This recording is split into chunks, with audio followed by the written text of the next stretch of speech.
Welcome, everyone. Thank you so much for being here. We are so happy. It looks like we're having a great turnout, and I know that we have a lot of people here from the New York City area, but I know we also had a lot of RSVPs from people across this country and actually in some other places across the world. So we welcome you all. And for those of you who don't know our organization, we are Pillows for Paws, and we are a 501c3 nonprofit volunteer-run group in New York City.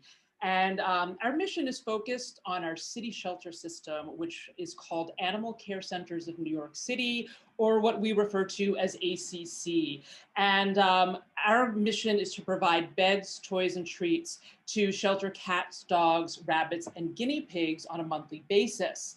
So during the pandemic, we went virtual, and we started to give these workshops on how to make shelter beds and toys online. And we realized that we were getting all these great RSVPs from people not only in our local community, but also people from like the Midwest, even Ireland. I mean, it was amazing to see how many people around the world really want to help their shelter and homeless animals in their areas. So we realized that we could find other ways to help them out. And so one of the subjects that came up for us to highlight was the importance of shelter adoption promotion and marketing. And as we all know, a big part of that package is having a great photo that can show off the personality of each shelter animal. So we asked today's guest speaker, Misha Barbour, who we know through ACC, and who's going to lead us in this webinar. We are very excited to have her here. She's going to share with us her best tips and practices. Just a little bit about Misha. She is a shelter pet photographer, and she's been working over the past 8 years with ACC, Best Friends New York, Animal Haven, and Bark in the New York City area. She's also a member of HeartSpeak, which is a 501c3 nonprofit which combines art and advocacy to increase the visibility of shelter animals. And she also actually hosts in-shelter workshops as well for photographers, volunteers, and staff members. So if her photos are stunning. If you haven't had a chance yet, please go to her Instagram page and check her out. We're going to put it in the chat. And she's also a foster, a fur mom, and just all around animal lover. And we welcome Misha. Thank you so much. Hi, everybody. I'm so happy to be here. First, I want to say thank you to Jen and to Samina for asking me. I'm very honored. This is my favorite topic to talk about. So I probably will be droning on, so bear with me. And also Pillows for Paws is an amazing org. I'm lucky enough to see every day the effect that all of their enrichment toys have on the animals, especially during COVID where we weren't having many walks, we were having fewer volunteers present. The enrichment toys were essential. It made a huge difference in our animals. Having them be more enriched helps them get placed, helps them find homes, keeps them happier. It is an amazing project, so thank you so much for all that you guys do.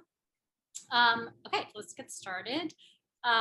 I have been, as Jen said, I've been volunteering at ACC for about 8 years. I started innocently enough as a volunteer, and a fellow volunteer was taking photos for the website and asked if I would like to participate, and my life has been changed ever since.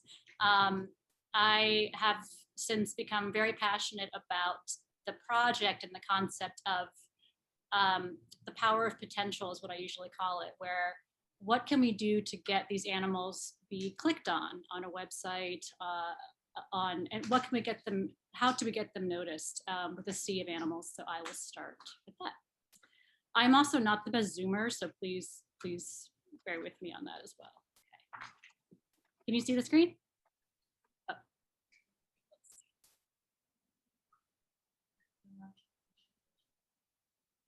All right, share my screen.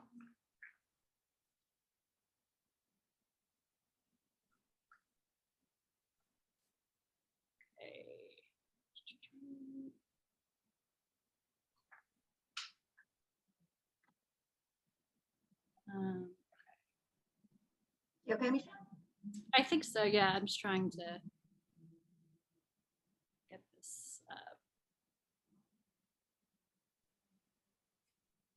Okay, can everybody see it? Can you guys see it? No? No. You don't see my screen at all? We only see you, Misha. Yeah, we don't hear you, but we see your screen. Now? Yes. Okay. All right, let's go to full screen. Okay. All right, so this is just the beginning of the presentation. This is again, I want to preface it by saying also that I do use a camera at this point. I use a Canon DSLR, but I use my phone for about a year and a half, and I use my phone sometimes now as well because I have an iPhone, but smartphones in general have come leaps and bounds with their capabilities. And sometimes if I'm feeling lazy or forget my camera, the iPhone can do better photos than my camera can sometimes. So don't sleep on your smartphones. This is for everybody. This is not a camera specific presentation, although I'll get to that at the end. I do have more tips and things for cameras, but use what you got is the point of this project. So this is me taking the photo over here, and this is my wonderful volunteer friend Rebecca, and a perfect creature who was rescued.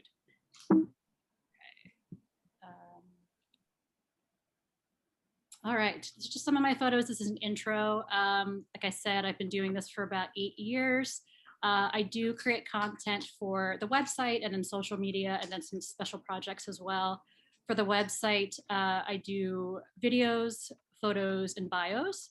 We're mostly going to be talking about photos here today, but videos are incredibly important, and I could do a whole separate thing on videos, bios as well, again, with the intention just to grab somebody's eye. How do we catch somebody's eye with so many animals that are available looking for homes? And I do probably do 75% dogs at this point, 25% cats. One of our incredible photographers for cats is here with us, Evelyn. And I'm gonna definitely ask you all to check out Evelyn's work as the resident cat expert, but I do have some experience with cats. Okay.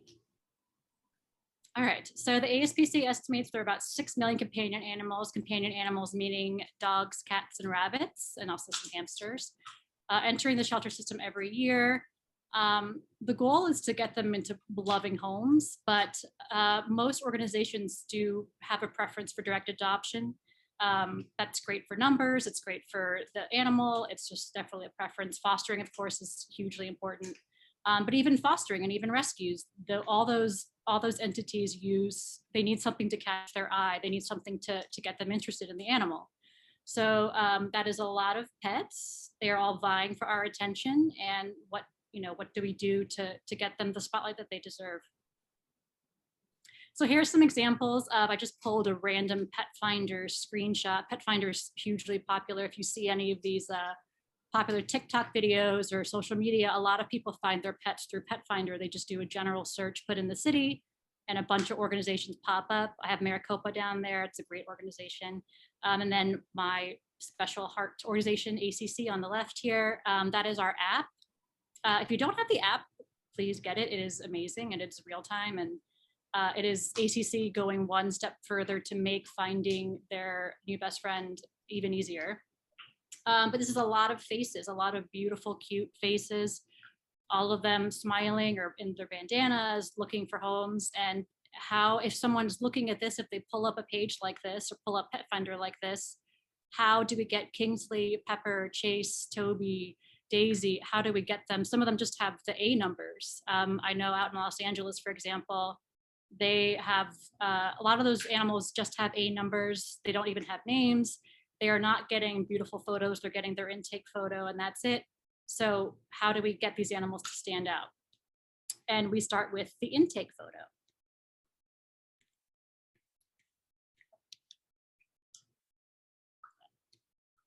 Okay. These are some examples of ACC's intake photos. So what is an intake photo? An intake photo is given to every animal that comes into the shelter. At ACC, it's about 30,000 per year. That's for previous years. For COVID, I'm not certain what the numbers are since COVID, but 30,000 animals per year. Every animal gets assigned a photo when they come in. So when an animal first comes into the animal shelter, it is not their best day. It's probably their worst day. whether they're found as a stray, brought in by the police, they're brought in by their family member who can't keep them anymore, whatever the circumstance, they are going to be having an emotional time. It's usually they're very stressed, they're afraid. Even if they're feeling excited, they're going to be jumpy, they're going to be antsy. And the admissions team is tasked with getting a photo for this animal. And for some shelters, some organizations, quite a few that don't have the privilege of having these photos retaken, this is all that this animal will have to go onto the website or go onto Pet Finder to find its new home. But we are very fortunate in that we do have time, we do have resources. We have a lot of volunteers, and we have some very talented staff members as well that take beautiful photos.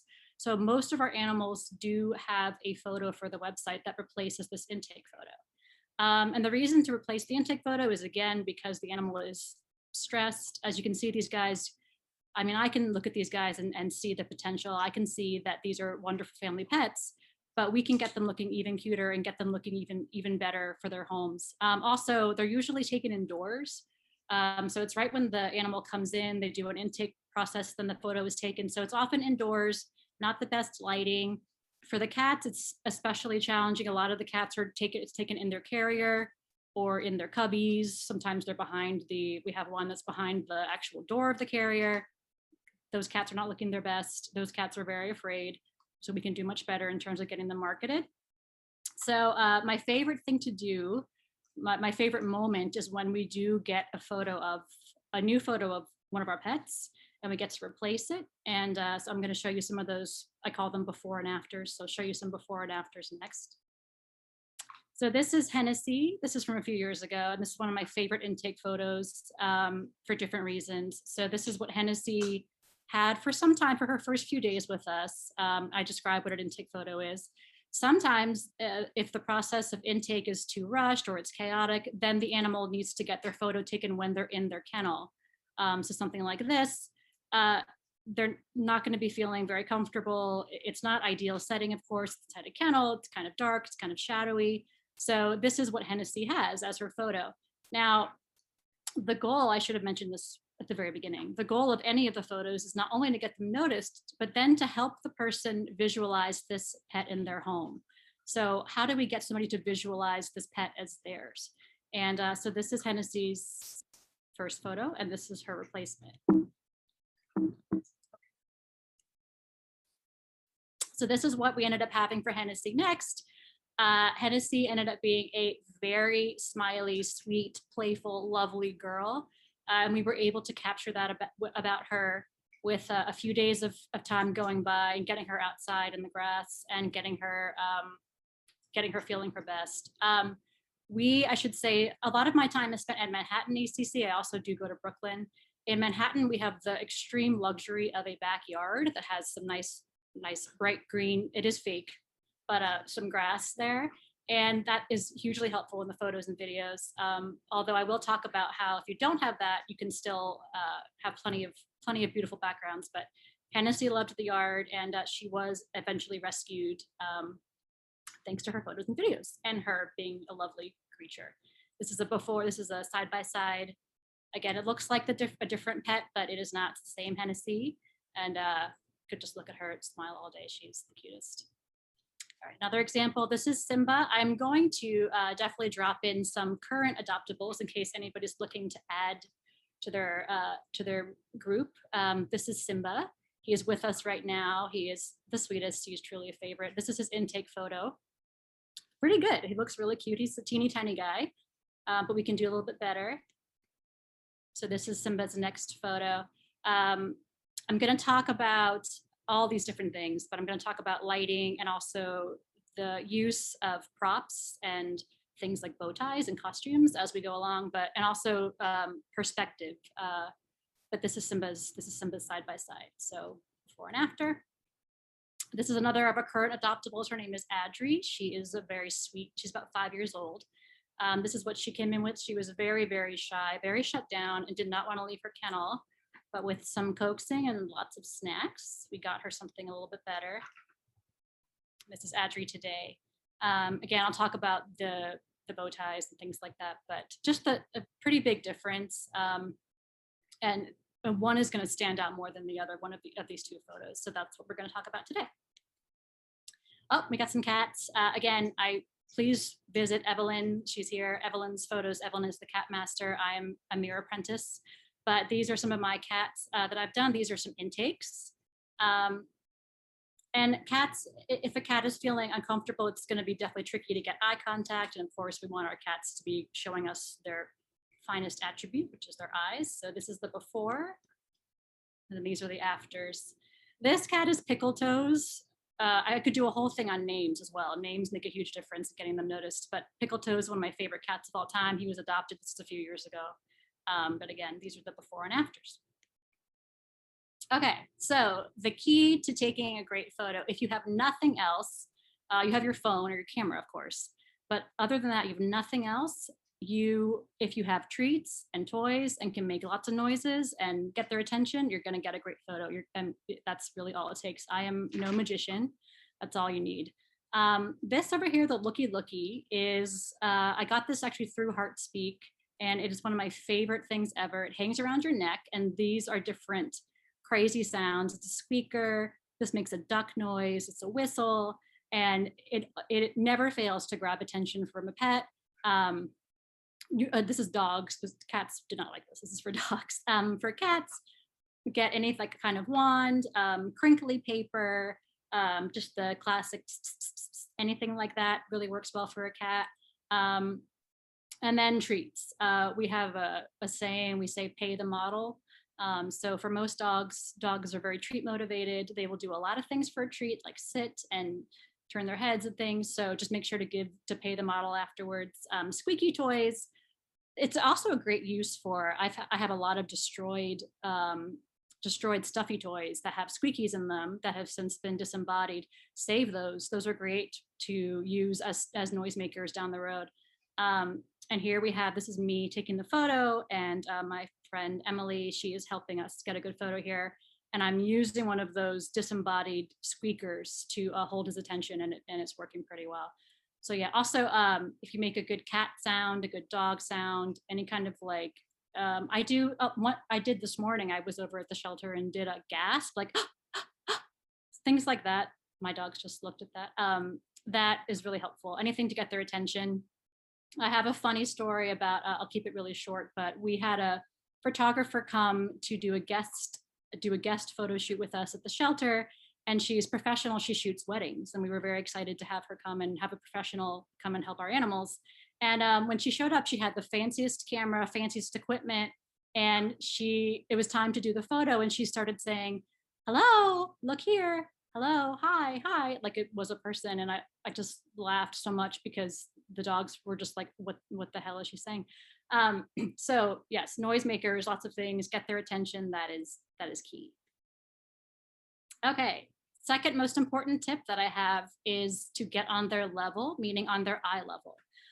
This is something that I see not done a fair amount, and I think it makes a huge difference, especially when it comes to the dogs. ACC, I don't know the percentage at all. I'm gonna say a possible number is probably like 80%, 75% large dogs, pit bull type dogs.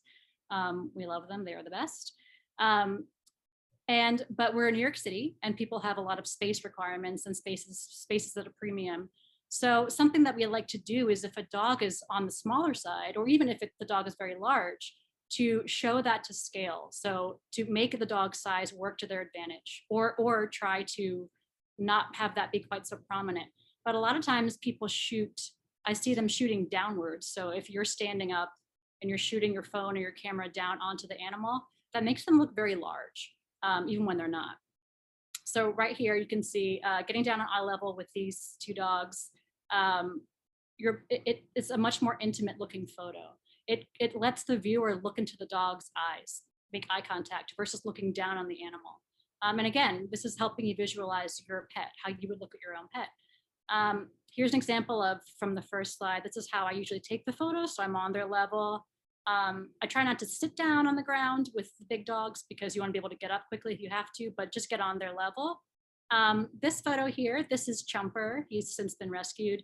He was very, very large. But so by himself, he was coming off as looking much more intimidating than he really is. So we have him doing a walking shot, which shows him to scale. Deb, this is our volunteer Deb. Deb's about 5'6". You can see that he's a very easily walkable dog. So somebody might see he's 110 pounds, but then they see him next to Deb and okay, I can see myself walking him in the city. And then for the small dogs, I just love to do sometimes get on their level and show how teeny tiny and perfect they are.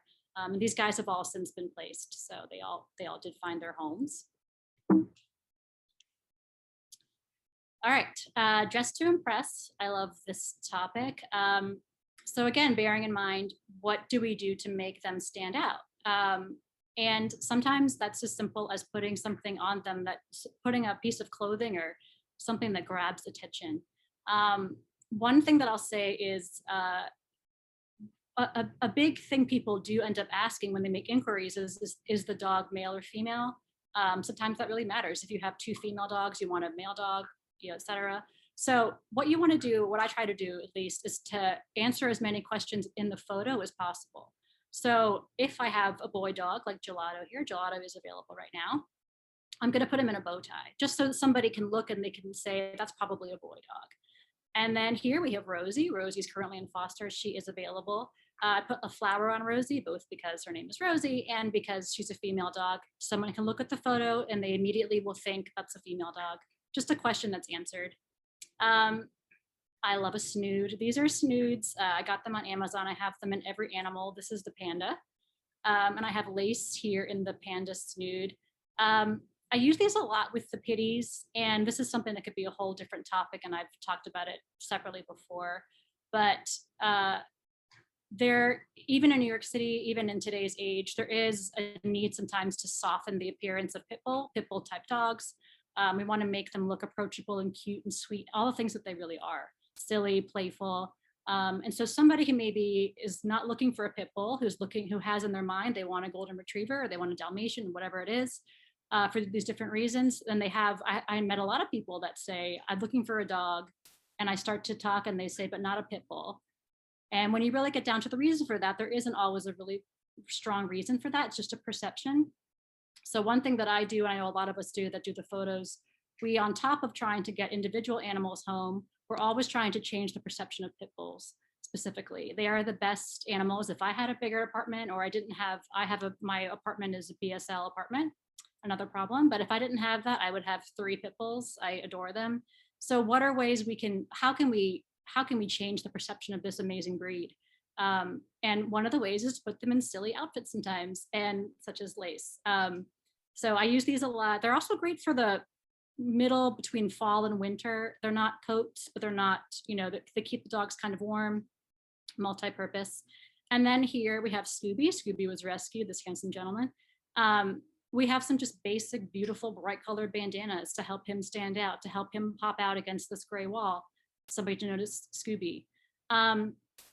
I will say this could be a whole separate topic as well, but there was a point in time when I was doing much more with the clothes and the decorations of the dogs.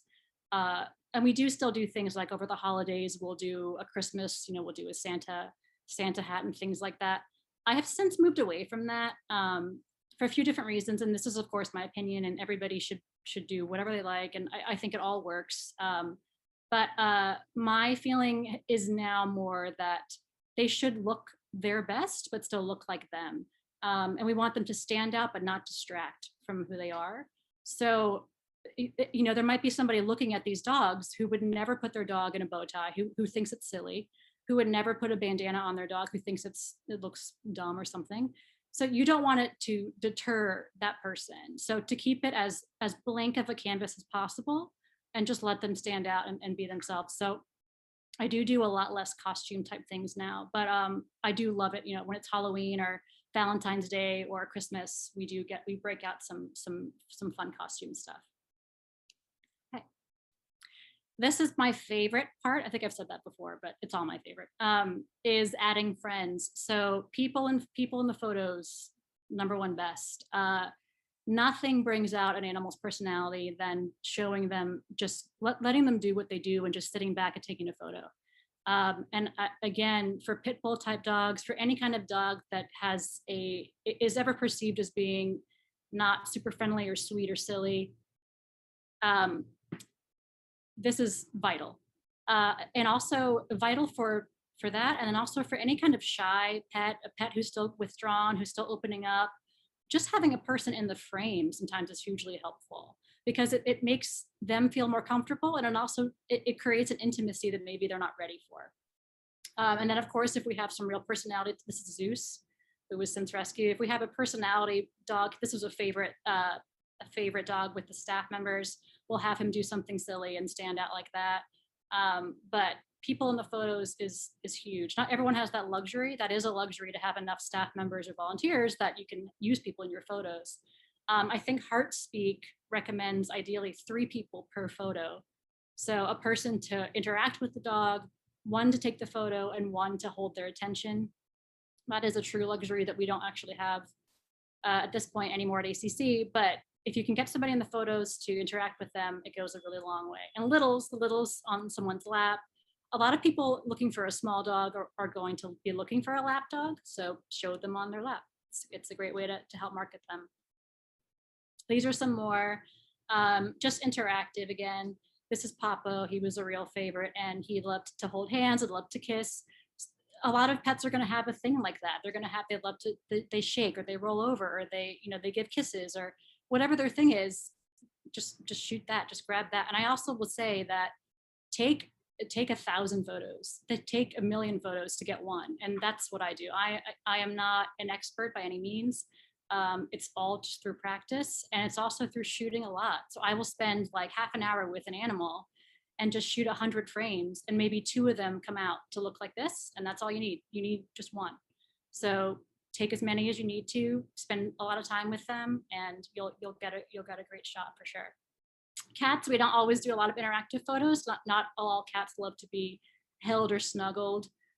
Even if they tolerate it for a photo, they might not want that in their home. I know my cat does not want that at all. So we don't do it with cats too often, but if a cat is really snuggling, really playful, definitely highlight that side of them, because that's a special cat. Okay, on that note, smile.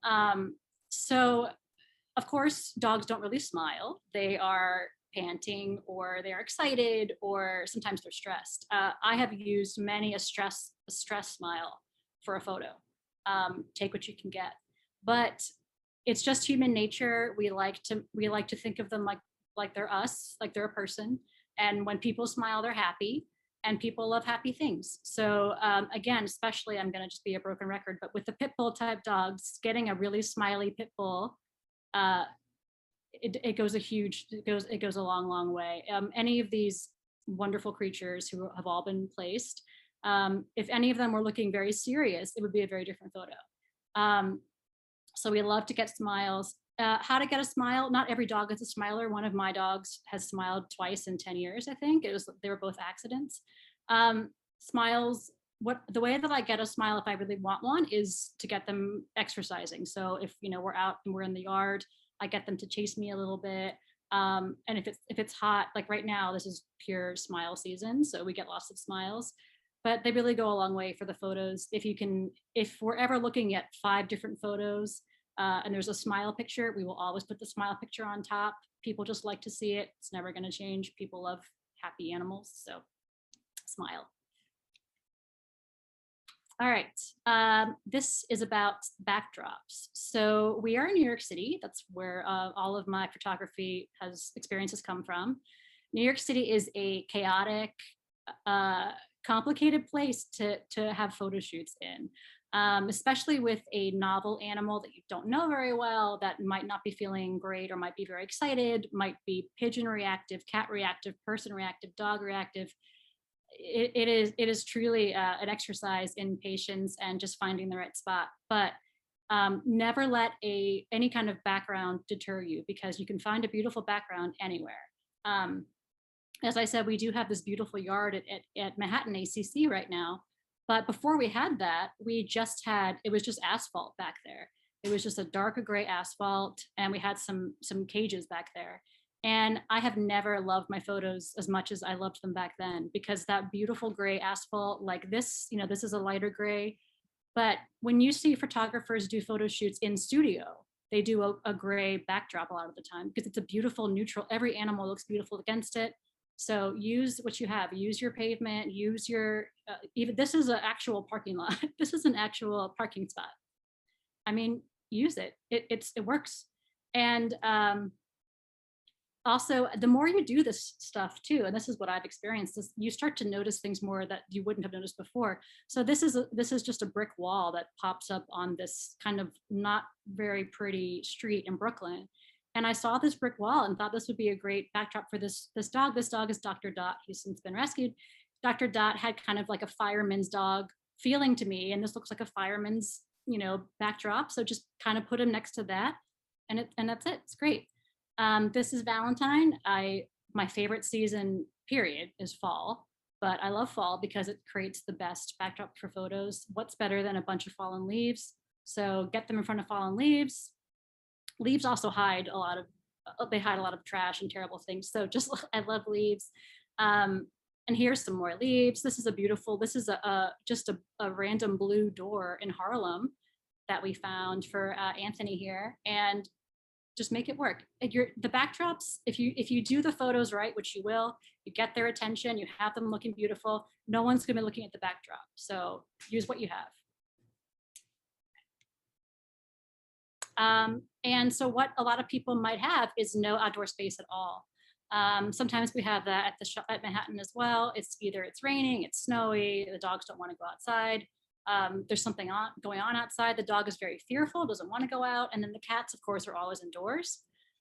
So get comfortable shooting indoors. Now, this is something that is much easier on a phone. If you're using a phone, the phone does a lot of work for you. So it'll figure out the lighting of indoors much easier than a camera. I could do a whole separate thing on using your camera indoors because it's a bit trickier. But here's one of my favorite photos, and this is in the office. She happens to get down on the ground. This is Purdy. Purdy's also rescued. And she has her computer back there. There's like her coffee's back there. It doesn't matter. It still works. This animal is so cute. Who cares? Who's looking at the backdrop?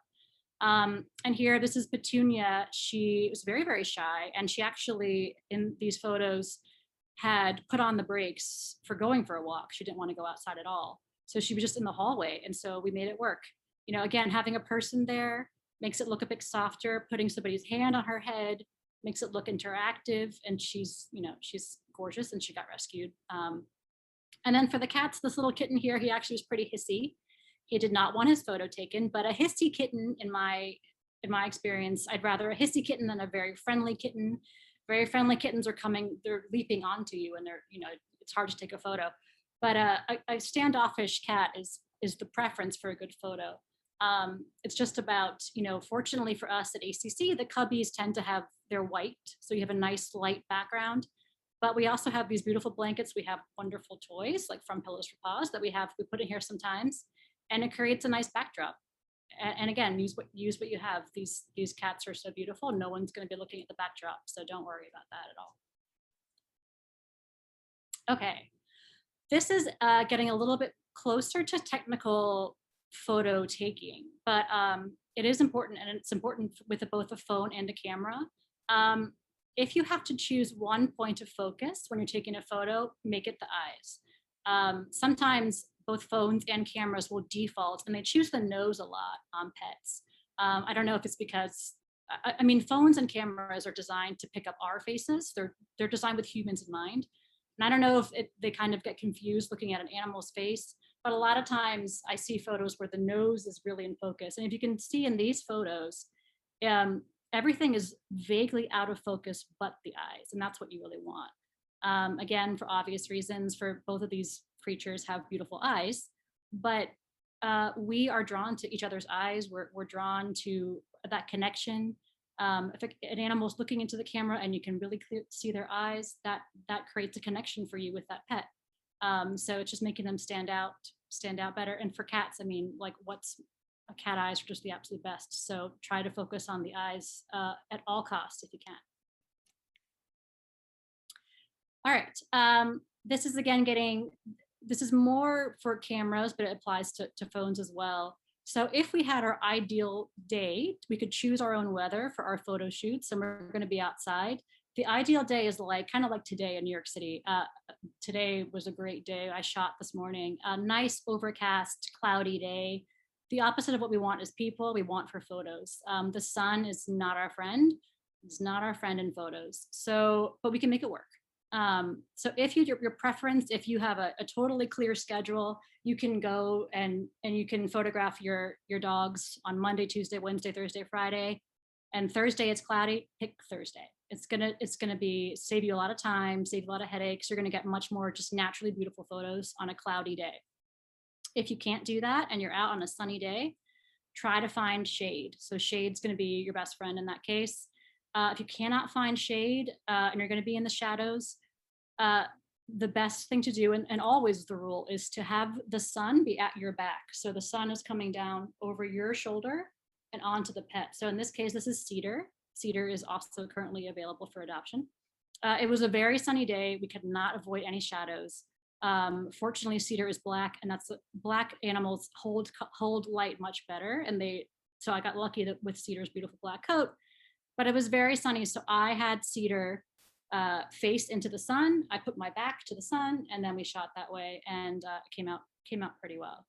But yeah, sun. If you have your preference, don't go out when it's a bright sunny day, and definitely never shoot into the sun. Then it'll be challenging to get those photos to work. All right. I was saying to Jen and Samina, I could for sure do a whole separate editing workshop. And this is going to get pretty nitty gritty.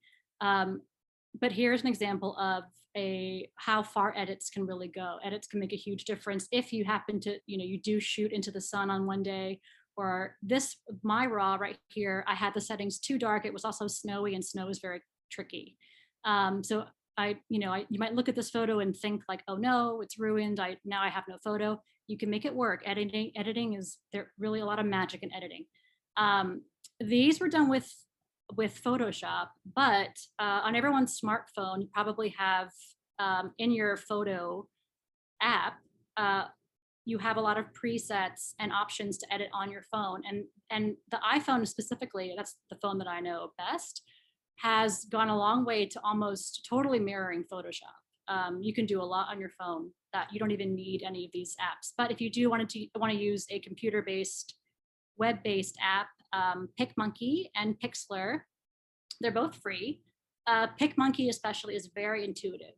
It's very easy to use. And so, if you just want to make the photo brighter, take out an eye duty, take out, maybe blur something a little bit, you can do that really easily on PicMonkey. And edits make a big difference. Again, making them stand out. If these were separate dogs and they were on a website together, which one is going to get clicked on? Hopefully this one. But she was adopted, so she's now home. So yeah, edits go a long, long way. This is a more fleshed out discussion of more complex edits that I sometimes do. Don't worry about this at all if you're not into editing. If you don't want to edit, forget about all this. It's more complicated, but I do a lot of leash removal. If you're a photographer and you're here and you're interested in that, I think it helps a lot. I think it's just one less distraction from the photo. I think it's one less reminder that they are a shelter pet. This could be, both of these dogs could just be out in the park on their own versus being obviously tethered to a bench. In this case here with Valentine, I thought he looked better just standing there by himself. I did have help from my handler, so I took her out of it. I edited her out. Again, that's like you don't have to do that at all. That's over the top, but if you wanted to. And then here for Miko, I added some leaves for him. It was looking kind of sparse. Again, like totally over the top, not necessary at all. But I can maybe, if we do another of these, or if there are questions about editing, I can get more into editing, but it can be a major lifesaver, make a huge difference in photos. So it's almost like a separate art, editing with photography. So yeah, edits are great. This is that final product photo. And what I want to say, this is kind of wrapping it up, is that all of these things are to make the pet stand out in a sea of faces. How to get somebody to click on Fordham here. How do we get someone to choose him? But ultimately, the main goal is to just have them be themselves, to let them shine. These animals are all so compelling as they are. They're beautiful as they are. They are sweet and lovely, and they would make great pets as they are today. So we don't want to do too much. We just want to set them up best for success, get them looking their best, and then step aside and let them shine. So this is Fordham. Fordham was adopted. He was a heartbreaker. Oh my gosh, I love this dog. And this is his intake photo. So before and after. I would take either one. He breaks my heart in both photos, but just adding a little bit to make somebody click on him so that he can then shine and get himself home. And of course, sometimes none of this matters, none of what I just said for the past time. Sometimes somebody sees an intake photo of a ridiculous looking animal and falls in love with it just like it is and ends up bringing it home. That person is me. This is my dog Melons. I saw this photo on the website just as it is and just knew that I was done for. And I was. So this is Melons today. Happy shooting. And thank you so much for listening. This could be 1 hour of 24 hours of talking about this. It just scratches the surface, but it's all my opinion as well. But just some tips I've learned along the way through experience. And thank you so much for coming and for wanting to help get homeless pets homes. All right. Thank you so much, Misha. So we have some time for Q&A now. I have it set so that people can unmute themselves if they want to ask a question via voice, or we are monitoring the chat. So if you want to just put a question in the chat, that's also an option.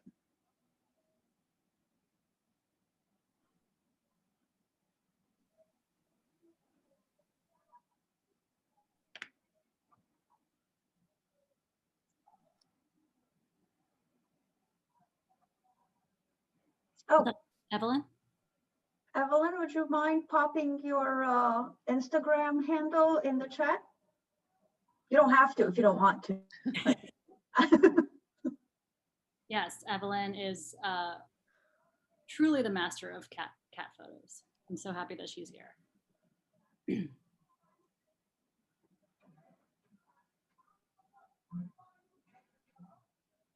That's a good question. Do you have a from Looky, what's the best sound in your opinion? The duck. Actually, I'll get it right now. Hold on one second.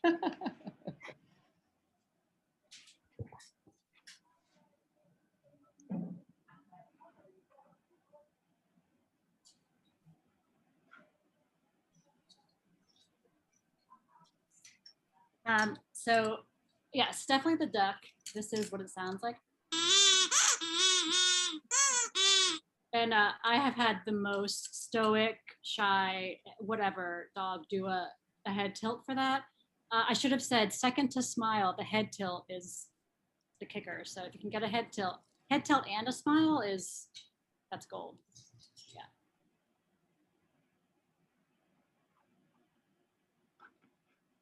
And where do you find that? Is that on HeartSpeak's website, did you say, Misha, or is that somewhere else? It's on HeartSpeak's website. It's also just a search for Looky. We'll pull it up. There aren't too many things called that. It's the cutest name. So Looky and you'll pull it up. Great. I'm just trying to send something to chat and I've typed, excuse me, I've typed it out, but I don't know how to send it. What's your question, Valerie? You can say it here. Well, I just wanted to say thank you so much. It's been very informative. Oh, okay, good, thank you. And how do I send it to you, just in case I have to do it? Just hit return. Just hit it. Yeah, just hit enter, Valerie. Oh, aha. Oh, there you go. There it is. Good job. Day. Okay, So, we have another question here. Okay. Misha, when you started, were you already into photography? Also, when you started taking shelter dog photos, did you first follow others or just start taking photos right away? Oh, good question. I did not even own a camera when I first started. I had to borrow my then boyfriend's camera to take a few photos. So it is. I have learned all that I know now from just shooting at ACC. I've since gone on to do. I started a doctor series where I started shooting people and pets, and I was very afraid to shoot a person for the first time because I only had ever been working with animals. And then I've done now just people photos, and it's all from my ACC experience. It's been the best school ever. When I first started, I had some wonderful mentors that I worked with on ACC photos specifically, and one of them was Evelyn, and another one is Carol Rothschild. Some of you guys might know her. There was a really wonderful team in place already, and they're still doing it. That were taking photos at ACC, and they were incredibly helpful in guiding me through it. Okay.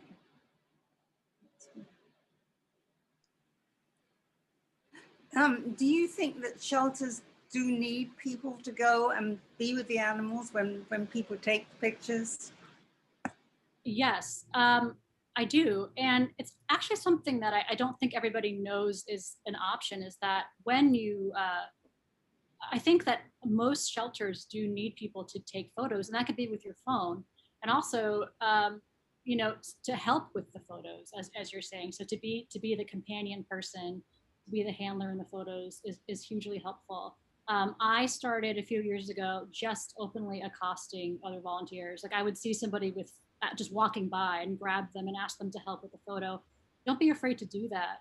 If somebody, you know, is willing, grab people and have them help you with this. It's so much easier with more than one person, infinitely easier. So don't be afraid to ask. And I think that a lot of shelters, ACC does a good job of this, but could make it known, make the photo needs known, so that somebody might not have a camera and might not want to take a photo, but would like to help with the process and would like to. They could help edit, they could help handle, they could help, you know, anything. Right. You know, there's a lot of different needs for the photos. Yeah, but handling is having a person in there is hugely helpful. I would like to say thank you. I think this was fantastically interesting Oh. and a lot of tears Yeah. with all these beautiful babies. And thank you for sharing your pets. I've seen them all. Oh. They're beautiful. Yes. Thank you so much. Yeah. Oh, Go ahead. I may just ask something. First, thank you, Misha, for giving this, this topic today. It was very, very good. And it shows, all your talents that so many dogs have benefited from. But I have a question and I guess a request. I'm having some problem photographing cats in holding, for example. Because in holding, first, the light might not be good. And also you have all these distractions. I hate distractions. Yeah. You have the bunker houses where they hide. You have this and that. And sometimes we're not even allowed to open the cage when those animals are DOH, for example. So you have all those distractions and the cat in the middle of that. And I'd somehow like to get rid of that. And I don't know how to. So if one day you have time, Yeah, I would love to of course. learn. I wanted to mention this also on a broader level first, is that, and we don't have that option at ACC, unfortunately, as Evelyn knows very well all the time, but the number one thing that I say is to have patience. So not in this example, but with, if a dog is really shut down, a cat is really stressed out, and you really want that photo that day, don't take a photo that day. Let it be another day. We certainly at ACC feel very compelled to, we need to get this photo. So we've definitely pushed through it before, but if you have the option and the animal's not ready, Right. let it be a different day. It'll make a huge difference. These animals are so resilient, as we all know. They can change night and day in 24 hours. So for your specific, for the cats and holding, we can talk about it Mhm. person, but you're using a camera. There's a lot to do with your camera. You can have your camera set where the aperture is going to, it's going to focus away from the background and focus on the pet. And you can create light for those back of the cubby cats Right. with your camera too. And then I can show you some editing stuff that you can edit out a lot of that background stuff. Cause I agree, like with those cubbies, that's a small space. So having a lot of stuff in there is super distracting and That's yeah, right. really That's hard. right. Yeah. It's hard. Okay. Great. We also have some questions from Rachel in the chat. What is your favorite lens to use for photos? What camera model do you use? And how do you work with chain link fence? Is there any way to make them less ugly? Wow, good question. Love the camera questions. My favorite lens, my multi-purpose everyday, if I have to take one, is the 50 millimeter. It is the perfect distance usually. The dogs look great. I do have a 30 millimeter, which is sort of this is a higher aperture. And then I have a 70 millimeter that I barely use because it's massive. It's almost a telephoto. But I have used it for super, super shy dogs who don't want to be anywhere near me, or, really small dogs who are just terribly afraid of me.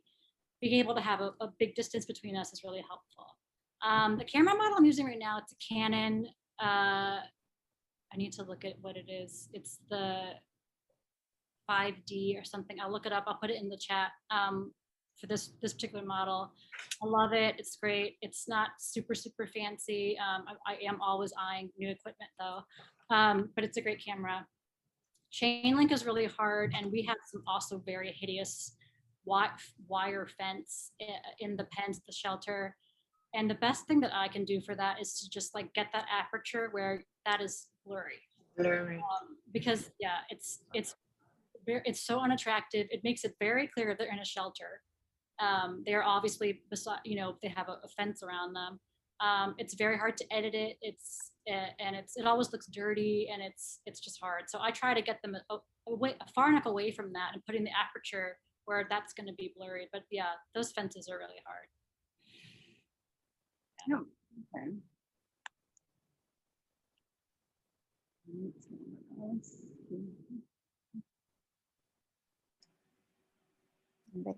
Great. Does anyone else have any other questions for Misha? Don't be shy. Pretty name. It's pretty name. I don't, but I hope that we'll do some more of these workshops because they're very interesting. Yeah, I'd love to attend some on something. Yes, and that's another great, actually something that I was going to ask. If anybody has any other topics that you would like to learn more about or that we can present, please be in touch with us. Let us know here, or contact us through pillowsforpaws.org and let us know, because we really are very interested in expanding this to really just any way that we can help shelter animals.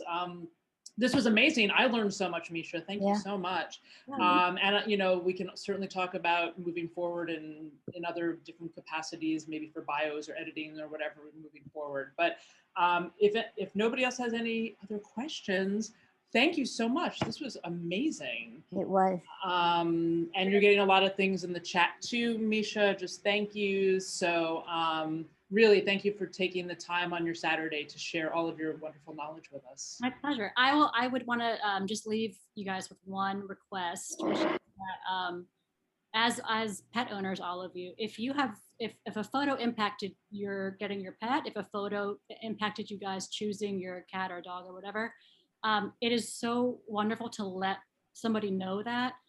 We have gotten emails before. People have said that if the photo inspired them to adopt, the bio melted their heart and made them get their pet. And it can be challenging work sometimes. So getting news like that it's really inspiring. And when someone like Evelyn, who is photographing cats and holding 5 days a week for all hours, I'm sure that if she were to get the news that somebody saw a photo of hers and adopted a cat because of that, that adds infinite days into your tank. So yeah, if anybody has that experience, it's so great to hear those stories. And thank you for all caring about animals and adopting and fostering and all that you do. Thank you so much.